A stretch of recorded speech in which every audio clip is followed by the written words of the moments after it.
میں حافظ میں جاب کرتی ہوں. میرا نام شازیہ ہے. میری عمر 20 سال ہے. میں کراچی شہر میں رہنے والی ہوں.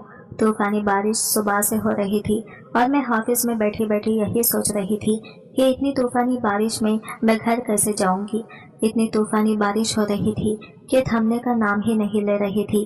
میں کب سے اس بارش کا رکنے کا انتظار کر رہی تھی کہ اگر بارش تھوڑی سی بھی ہلکی ہوئی تو میں حافظ سے باہر نکلوں اور گھر پہنچ جاؤں. اتنے شدید انتظار کے بعد مجھے پورا یقین ہو گیا تھا کہ اب بارش اگلی صبح تک بھی نہیں رکنے والی. تو میں اکیلے ہی دفتر سے نکل پڑی.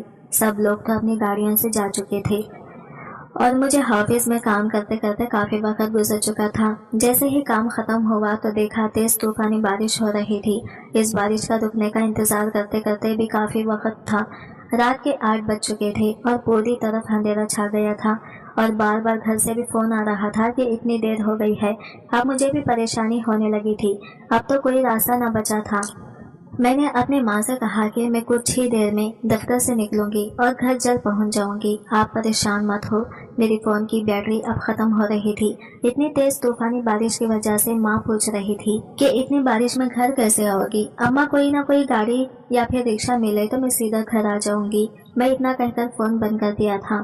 فائل کو چھتری کی طرح سر پر رکھ کر نکل پڑی. کچھ ہی دیر میں تیز بارش ہونے کی وجہ سے میرے پورے وجود کو مکمل طور پر بھگو دیا تھا. جنوری کے مہینے میں یہ طوفانی بارش جس نے ہر طرف سے جل تھل کر دی تھی اور اتنی سردی تھی کہ یوں لگ رہا تھا جیسے گھر جاتے جاتے میری کلفی جم جائے گی. اور بارش کی وجہ سے سامنے کا منظر نظر ہی نہیں آ رہا تھا اور اپنے آپ پر مجھے بہت ہی زیادہ غصہ آ رہا تھا کہ میں نے اندھیرا چھانے سے پہلے کیوں نہ نکل گئی. تیز تیز قدم اٹھائے میں ٹیکسی پہ یا پھر رکشہ کو تلاش کر رہی تھی. لیکن اتنی تیز طوفانی بارش میں نہ رکشہ ملا اور نہ ہی ٹیکسی، بلکہ دور دور سڑک ویران نظر آ رہا تھا. مجھے بہت زیادہ افسوس ہو رہا تھا. پیچھے دفتر میں بھی کوئی ایسا نہیں تھا جس سے میں مدد مانگتی. ایسے میں تیز تیز قدم اٹھاتی دعائیں پڑھنے لگی. جتنی دعائیں یاد تھی سب میرے لبوں پر آ گئی. میں آیت الکرسی کا مسلسل ورد کرتی رہی. میں تیز تیز قدموں سے چل رہی تھی لیکن اس بارش میں قدم اٹھانا بھی مشکل تھا. نہ گروہ کا پتہ چلتا نہ کیچڑ کا. اتنے میں اچانک ایک گاڑی آ کر میرے انتہائی قریب رک گئی. میری سانس تھم سی گئی تھی. یہ تو میں نے سوچا ہی نہیں تھا کہ اگر اس طوفانی بارش میں کچھ ایسا ویسا ہو گیا تو. لیکن اب جب وہ گاڑی بالکل میرے قریب آ کر رک گئی تو میرا سانس بھی رک گیا. گاڑی کا دروازہ کھلا. ڈرائیور سیٹ پر بیٹھا شخص مجھے نظر آنے لگا. اس کے چہرے پر نظر پڑتے ہی میں نے گہرا سانس لیا. وہ کوئی اور نہیں بلکہ میرے مالک رحمان احمد تھے. بلیک پینٹ کوٹ پہنے سلور فریم کا خوبصورت چشمہ لگائے وہ میری جانب دیکھ رہے تھے. پھر انہوں نے مجھے گاڑی میں بیٹھنے کا اشارہ کیا تو میں کچھ گھبراہٹ کا شکار ہو گئی. وہ سختی سے کہنے لگے جلدی ہو میرے پاس. اور کوئی چارہ بھی نہیں تھا اس لیے میں گاڑی میں بیٹھ گئی. میرا بھیگا ہوا لباس گاڑی کی سیٹ کو بھی بھگو گیا تھا. میرے کپڑوں سے متواتر پانی ٹپک رہا تھا. لباس بھیگ جانے کی وجہ سے میری خوبصورتی کو عیاں کر رہا تھا. میں نے اپنے دوپٹے کو ٹھیک کیا. فائل گود میں رکھ دی. اپنی انگلیوں کو مروڑنے لگی. اس قدر اندھیرے میں اتنی بارش میں کہاں جا رہی تھی. مالک کا مجھے اس بے ماخوذ زوال کا کوئی مطلب سمجھ میں نہیں آیا. یہ بھی بھلا کوئی بات پوچھنے کی تھی. مالک نے مجھے سر سے پاؤں تک دیکھا. دل میں انجانے سے جذبات پیدا ہو گئے مگر اپنے جذبات پر قابو پاتے ہوئے بول پڑا اچھا مجھے تو لگا تھا کہ خودکشی کرنے کا ارادہ ہے. یہ سن کر میں کچھ جھنجلا گئی. اتنی شدید بارش اتنا اندھیرا. آپ کو کچھ اندازہ بھی ہے کہ کیا کچھ ہو سکتا تھا آپ کے ساتھ. مالک نے گاڑی ڈرائیو کرتے ہوئے مجھے سخت لہجے میں ڈانٹا. معافی چاہتی ہوں اصل میں وقت کا اندازہ نہیں ہوا. میں کام میں اتنی مگن تھی کہ وقت کا پتہ ہی نہ چلا. جب کام سے فارغ ہوئی تو احساس ہوا کہ بارش تو ہلکی پھلکی ہوئی نہیں ہے. سب لوگ جا چکے ہیں. میں بہت پریشان تھی. یہ سوچ کر دفتر سے نکل گئی کہ شاید کوئی رکشہ یا گاڑی مل جائے. میں نے نظریں چرا لی اور نیچے میٹ پر گرتے اپنے بالوں کی پانی کو دیکھنے لگی. ٹھیک ہے میں کوشش کرتا ہوں کہ آپ کو آپ کے گھر چھوڑ دوں. ایڈریس بتائیں. میں نے جھٹ اپنا ایڈریس بتا دیا جسے سن کر مالک نے چونک کر مجھے دیکھا. مجھے لگتا ہے کہ واقعی آپ کا دماغ ٹھیک نہیں ہے. آپ جو ایڈریس بتا رہے ہیں وہ یہاں سے بہت دور ہے اور بہت ہی تنگ تاریخ سا علاقہ ہے. اتنی شدید بارش میں تو وہاں کیچڑ پانی بھر چکا ہوگا. بہت مشکل ہے کہ ہم آسانی سے وہاں پہنچ سکیں گے. میرے خیال سے تو آج آپ کو دفتر آنا ہی نہیں چاہیے تھا. بارش کی پیش گوئی تو پہلے سے ہو چکی تھی. وہ غصے میں ایک نظر مجھ پہ ڈال کر کہنے لگی. میری آنکھوں میں آنسو بھر گئے تھے. چہرے پر خوف نمایاں تھا. मालिक ने अपने गुस्से पर काबू किया। कहने लगे, यहाँ से मेरा बंगला करीब है, आज रात आप वहीं गुजार लें। साथ ही मुझे देखा, मैं एक लम्हे के लिए घबरा गई। नहीं, मेरी मामा इंतजार कर रही होगी। मालिक ने घूर कर मुझे देखा और कहने लगे, अगर आप अपनी मामा को सारी सूरत हाल बता देगी तो यकीनन वो समझ जाएंगी, बल्कि मेरा ख्याल है कि वो खुद आपसे यही कहेंगी कि इस तूफानी बारिश में इतना तवील रास्ता इख्तियार ना करें। मालिक ने गाड़ी अपने बंगले की तरफ मोड़ ली थी। इसकी गाड़ी के पीछे एक और गाड़ी थी जिसमें सिक्योरिटी गार्ड्स वगैरह थे। मेरे मालिक बहुत पैसे वाले कारोबारी थे जिनके पास पैसे की कोई कमी नहीं थी, इसलिए सिक्योरिटी भी बहुत ज्यादा थी। आज मालिक को दफ्तर से निकलने में कुछ वक्त लगा था, मगर इससे ये अंदाजा नहीं था कि मैं इतनी बेवकूफ होंगी कि ऐसी तूफानी बारिश में तन्हा दफ्तर से निकल पड़ूंगी। और अब जिस इलाके की मैं बात कर रही थी वो वाकई कीचड़ और बारिश के पानी की वजह से आधा डूबा हुआ था। वहां जाना रात के अंधेरे में बहुत ज्यादा खतरनाक था, इसलिए मालिक ने मुझे भी साफ मना कर दिया था। कुछ देर बाद वो मुझे अपने बंगले में लेकर दाखिल हुआ। मैं सर्दी से बुरी तरह कांप रही थी। पानी से भीगे हुए लिबास ने मेरे वजूद को कांपने पर मजबूर कर दिया था। हाथ और पांव पूरी तरह नीले पड़ गए थे। मालिक को मेरी हालत का अच्छे से अंदाजा था, इसलिए घर में दाखिल होते ही इसने एक जोरदार आवाज नौकरानी को लगाई। मालिक की आवाज पर नौकरानी दौड़ी चली आई। मालिक, क्या हुक्म है? ये शाजिया है, मेरे दफ्तर में काम करती है। इनको ज़हरा के कमरे में ले जाओ, इन्हें कोई लिबास दो और खाना वगैरह का पूछ लो। ये आज की रात ज़हरा के कमरे में रहेंगी। मालिक ने नौकरानी को कहा। नौकरानी देखकर मेरी जान में जान आई थी, वरना अभी तक मैं सारे रात से यही सोचती आई थी कि मैं अपने बॉस के साथ बंगले में किस तरह रहूंगी, क्योंकि मुझे इस बात का अच्छी तरह से पता था कि मेरे मालिक अकेले रहते हैं। इनकी माँ बाप का इंतकाल हो चुका है। नौकरानी मेरा हाथ पकड़कर मुझे कमरे में ले गई। बीबी जी, ये ज़हरा बीबी का कमरा है, वो आपकी जैसी है, इनका हर लिबास आपको आ जाएगा। ये कहकर इसने खुद ही अलमारी खोलकर काफी सारे लिबास निकाल दिए। इनमें से जो भी आपको पसंद हो पहन लीजिए। मैंने जल्दी से एक फ्रॉक उठाया और वॉशरूम जाकर इसे तब्दील कर लिया। एक बड़ी सी शॉल को अपने ऊपर लपेटकर मैं कमरे में चलते हीटर के करीब बैठकर हाथ सेकने लगी। मेरी नजर बिस्तर पर पड़े मालिक के कोट पर थी। बेइख्तियार मेरे चेहरे पर एक मुस्कुराहट ठहर गई थी, जिसे मैं इंतहाई संगीन और बेरहमी समझती थी। किसी वक्त मैं इसे मालिक ने मेरी मदद की थी। नौकरानी कमरे से कहीं बाहर गई हुई थी। कुछ देर बाद वो वापस आए और कहने लगे, बीबी जी, आप क्या खाना पसंद करेंगी? हुक्म करें, मैं बस कुछ देर में तैयार करवा दूंगी। मैं मुस्कुराकर कहने लगी, किसी भी चीज़ की ज़रूरत नहीं है, मैं ठीक हूँ। इसने कहा, अरे बीबी, आप तकलीफ ना करें, आप हमारी मेहमान हैं और मालिक तो मेहमानों का बहुत ख्याल रखते हैं। देखें ना ज़हरा बीबी का कमरा कैसे आपके लिए खुलवा दिया, वरना ज़हरा बीबी का कमरा कोई भी इस्तेमाल नहीं कर सकता, वो बहुत गुस्से में होती है। नौकरानी की बात पर मैं चौंक गई और मैं इससे पूछा, ज़हरा बीबी कौन है? मैंने बहुत हैरानी से सवाल किया। जहाँ तक मुझे मालूम था, मालिक अपने माँ बाप का एकलौता बेटा था और इसके आगे पीछे कोई नहीं था। ज़हरा बीबी मालिक साहब की चच्चा बहन है। वैसे तो इनका घर बार गांव में है, लेकिन वो पढ़ाई के लिए यही शहर में रहती हैं। अभी छुट्टियां होने पर वो गांव गई है, लेकिन ये कमरा इनका ही है। कोई इस कमरे में आए या किसी चीज़ को इस्तेमाल करे, ये इनसे बर्दाश्त नहीं होता और मालिक भी किसी को इस कमरे में आने की इजाज़त नहीं देते। वो ज़हरा बीबी से बहुत मोहब्बत करते हैं। आप यकीनन बहुत ख़ास होंगी जो आपको इस कमरे में आने की इजाज़त मिल गई है। यह कहकर नौकरानी मुस्कुराई, जबकि मैं एकदम बुरी तरह चौंकी। मालिक की जिंदगी में कोई लड़की भी है, ये बात ना जाने क्यों मुझे इस वक्त बहुत बुरी लगी थी। हालांकि मेरा मालिक से कोई ताल्लुक नहीं था, ना कोई दिली वाबिस्तगी थी, बस दफ्तर की हद तक मुलाकात थी। मगर ज़हरा का नाम आने पर दिल में एक आग सी लग गई थी। मगर अपने आप पर काबू पाते हुए मैं कहने लगी, ऐसी कोई बात नहीं, बस दफ्तर से वापसी पर मुझे गाड़ी नहीं मिली। बारिश की वजह से मैं भीग रही थी तो मालिक ने मुझसे हमदर्दी कर ली। मैंने शर्मिंदगी से सफाई दी। मेरी बात पर नौकरानी सर हिलाने लगी।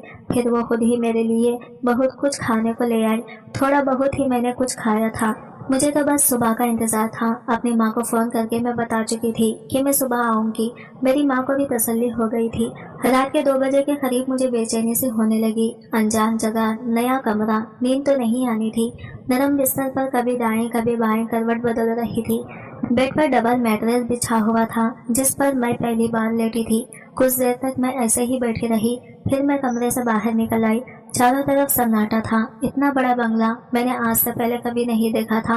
मैं यूं ही धीरे धीरे कदम उठाती पहले नीचे के हिस्से में घूमती रही, फिर सीढ़ियां चढ़कर ऊपर वाले हिस्से में पहुंच गई। यह कमरे के दरवाजे पर पहुंचकर मेरे कदम रुक गए, क्योंकि वही कमरा था जिसके अंदर रोशनी जल रही थी और पियानो बजने की आवाज आ रही थी, क्योंकि बहुत मिठास का धुन बजा रहा था। मैं वहीं जमकर खड़ी हो गई। फिर पियानो की आवाज बंद हुई तो मैंने पलटने का इरादा किया, लेकिन इतने में इस कमरे का दरवाजा खुल गया और मेरी नजर सामने खड़े शख्स पर ठहर सी गई। सफेद शलवार कमीज में वो बिल्कुल मुख्तलिफ लग रहा था, दिल के तारों को छड़कता हुआ कोई खूबसूरत शहजादा, जो किसी भी लड़की के ख्वाबों का शहजादा होता है। मैं जैसे पलक झपकना ही भूल गई। दूसरी तरफ बराबर की आग तो मालिक के दिल में भी जल उठी थी। वो गौर से मुझे देख रहा था। कुछ लम्हे खामोशी से गुजर गए। आंखियों में आंखों में हम दोनों ने यह अनजान सफर तय कर लिया था। फिर कुछ देर बाद मालिक ने मुझसे पूछा, सब खैरियत तो है? आप आराम नहीं कर रही? क्या कोई तकलीफ है? मैंने नौकरानी से भी कहा था कि आपका खास ख्याल रखें। मैंने कहा, ऐसी कोई बात नहीं है, मैं तो बस पियानो की आवाज पर यहाँ चली आई थी। आप बहुत अच्छा पियानो बजाते हैं। बेइख्तियार मैंने मालिक की तारीफ की। फिर उन्होंने कहा, मेरी माँ बहुत अच्छी पियानो बजाती थी, मैंने भी इन्हीं से सीखा है। जब कभी इनकी याद आती है तो इस कमरे में आ जाता हूँ। ये दरअसल मेरी माँ जी का कमरा है। मालिक ने आहिस्ता से अपनी माँ जी का जिक्र किया। एक पल में ही मुझे महसूस हो गया था कि वो अपनी माँ को याद करके उदास हो गए हैं। इससे पहले कि मजीद कुछ बात होती, अचानक ही दरवाजा खिड़कियाँ जोर जोर से बजने लगी। हवा के तेज धैर्य पर्दों को पूरी तरह उड़ा चुके थे। खौफ के मारे मेरी हालत बुरी हो गई थी। मैंने तेजी से आगे बढ़कर मालिक के बाजू को थाम लिया। बिजली जोर से कड़क रही थी। लगता है आज ही सारी बारिश हो जाएगी। मेरी हालत देखकर मालिक के चेहरे पर मुस्कुराहट आ गई। मालिक ने आहिस्ता आहिस्ता मेरा हाथ पकड़ा और कहने लगा, परेशान ना हो, सुबह तक सब कुछ ठीक हो जाएगा। मुझ में हिम्मत नहीं थी कि मैं मालिक का हाथ छुड़वाती या वापस अपने कमरे में जाती। मैं परेशानी के आलिम में यहाँ वहाँ देखने लगी। मालिक मुझे खुद हाथ से पकड़कर अपनी माँ के कमरे में ले गए, जहाँ एक तरफ पियानो था और दूसरी तरफ बेड के सामने की दीवार पर एक मर्द और औरत के साथ एक बच्चे की तस्वीर थी। मुझे समझने में वक्त न लगा कि ये मालिक के वालिदैन थे। मालिक ने मुझे बेड पर बिठाया, अपना हाथ छुड़वाते हुए कहने लगे, आपके नाखूनों ने बड़े गहरे जख्म कर दिए हैं। मालिक की बात पर मैंने चौंक कर देखा तो मालिक की कलाई पर वाकई मेरे नाखूनों से निशान बढ़ गए थे। मैं शर्मिंदगी से माजरत करने लगी। मालिक ने मुस्कुराकर मेरी माजरत को कबूल किया। आप यहाँ आराम से सो जाएं, सुबह मैं खुद आपको आपके घर भेज दूंगा। वो मुझे नरमी से समझाने लगा, क्योंकि मेरे चेहरे का खौफ मालिक को वाज़ा नजर आ रहा था। मैंने इनकार में सर हिलाया और जल्दी से खड़ी हो गई। मैंने कहा, मुझे डर लग रहा है, मैं अकेली नहीं रह सकती। मालिक ने गहरी सांस भरी और कहने लगा, नौकरानी भी अपने क्वार्टर में वापस जा चुकी हैं और क्वार्टर से यहाँ तक का पैदल रास्ता 5 मिनट से ज्यादा का है। बारिश बहुत ज्यादा बढ़ गई है, इसलिए इस वक्त मैं इन्हें वापस नहीं बुला सकता। मुझे लगा था कि आप कमरे में सो गई होंगी, इसलिए मैंने इन्हें भेज दिया। आप यहाँ बैठ जाए ना। मैंने मजबूरी में मालिक को ही कमरे में रखने की इजाजत दे दी। वो हैरत से मेरा चेहरा देखने लगा, फिर कुर्सी पर बैठ गया और कहने लगा, ठीक है, मैं यही बैठता हूँ, आप आराम करें। मालिक ने कुर्सी पर बैठते ही अपने आंखें बंद कर ली थी ताकि मैं सुकून से बिस्तर पर लेट जाऊं, लेकिन मैं इस कदर बेचैन और परेशान थी कि बस एक कोने में बैठकर टेक लगाकर बैठ गई।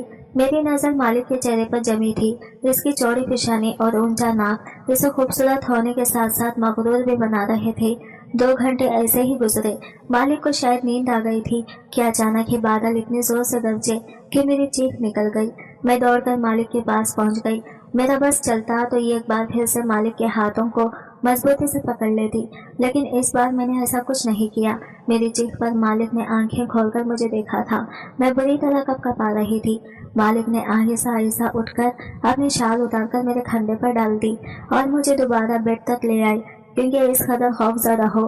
बिजली की कड़क रही है, बारिश हो रही है, ये सब नॉर्मल सी बातें हैं। इस पर इतना खौफजदा क्यों हो? वो मेरे इतने करीब थी कि मैं इसके सांसों की गर्मी को बहुत करीब से महसूस कर पा रही थी। फिर मैंने इसे आहिस्ता से बता दिया कि मैं इस कदर खौफजदा क्यों थी। इस शहर में आने से पहले जब मैं छोटी थी, तब हम लोग एक गांव में रिहाइश पजीर थे और इस गांव में बिजली गिरने की वजह से मेरे खानदान के बहुत से लोग इस दुनिया से चले गए थे। यही वजह थी कि मुझे बिजली की कड़कने की आवाज़ से बहुत खौफ आता था। बचपन की खौफनाक यादें मुझे अपने हिसार में घेरे हुए थे और आज भी मैं इसी हिसार में थी। ये सुनकर मुझे बहुत अफसोस हुआ। मालिक ने मुझे आहिस्ता आहिस्ता बिस्तर पर लेटाया और खुद मेरे सराहने बैठ गया। इस पर मुझे मालिक की खुरबत बिल्कुल बुरी नहीं लग रही थी, बल्कि मालिक की मौजूदगी में मुझे थोड़ा सा हौसला मिला था। मैं इस कदर थकी हुई थी कि मेरी आंखें बंद हो गई थी। इसके बाद मुझे बहुत गहरी नींद आई। सुबह आंख खुली तो मालिक का ड्राइवर मुझे घर छोड़ आया। नौकरानी इसरार करने लगी कि आप नाश्ता करके जाएं, मगर मुझे तो अपनी माँ की फिक्र हो रही थी। सड़कें पानी में डूब चुकी थी, हर तरफ पानी था। मुझे देखते ही मेरी माँ गले से लग गई। कहने लगी, बहुत फिक्र हो रही थी मुझे तुम्हारी। खुदा का शुक्र है कि तुम्हारे मालिक ने तुम्हारी इतनी मदद कर दी, वरना ना जाने क्या होता। मैं अपनी माँ के गले से लगकर मालिक के बारे में ही सोच रही थी। मुझे आज भी वो दिन याद था जब मैं पहली बार दफ्तर गई थी। हर किसी ने यही बताया था कि मालिक बहुत ही खड़ूस किस्म का आदमी है। 30 साल का वो शख्स किसी को खातिर में नहीं लाता और खड़े खड़े बेइज्जत कर देता है। इसलिए मैं शुरू से ही इससे बहुत डरी डरी रहती थी। लेकिन गुजरी रात ने मेरे देखने का नजरिया बदल दिया था। मालिक सख्त और खड़ूस शख्स नहीं था जो दफ्तर में नजर आता था, बल्कि वो एक नरम दिल और एहसास करने वाला इंसान था। और ये बात मेरे लिए बहुत ही खुशगवार थी। मुझे मालिक के नाम पर दिल में गुदगुदी का एहसास हुआ था, लेकिन फिर नौकरानी की आवाज़ कानों